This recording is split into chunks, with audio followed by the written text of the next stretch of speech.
நம்ம ஒருத்தநாள் சட்டமன்ற தொகுதி வைத்திலிங்கம் அவர்கள் வந்து கரண்ட் எம்எல்ஏ அவர் வந்து இப்போ வந்து தாவைக்கால இணைவாக நினச்சிட்டு இருந்தோம். ஆனால் இணையலை, டிஎம்கேல போய் ஜாயின் பண்ணிட்டாரு.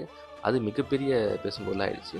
டிஎம்கேல ஜாயின் பண்ணி அவரோட ஆதரவாளர்கள்லாம் சேர்ந்து தஞ்சாவூரில் 26ஆம் தேதி போல் தஞ்சாவூரில் இது மாதிரி வச்சு நிகழ்ச்சி மாதிரி வச்சு எல்லா ஆதரவாளர்களும் திமுக அன்னைக்கு மாறுற மாதிரி சொல்லியிருக்காரு.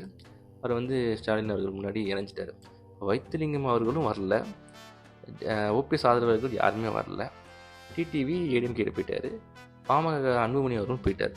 இப்போ மிஞ்சி இருக்கிறது பார்த்தீங்கன்னா டிஎம்டிகே, அது பிரேமலதா அவர்கள் கேப்டன் கட்சி, அடுத்தது ராமதாஸ் அவர்களோட கட்சி. இந்த ரெண்டு கட்சி தான் பேலன்ஸ் இருக்குது. மித்த கட்சிலாம் கூட்டணி அறிவிச்சிட்டாங்க. இந்த 2 கட்சியும் எனக்கு தெரிஞ்சு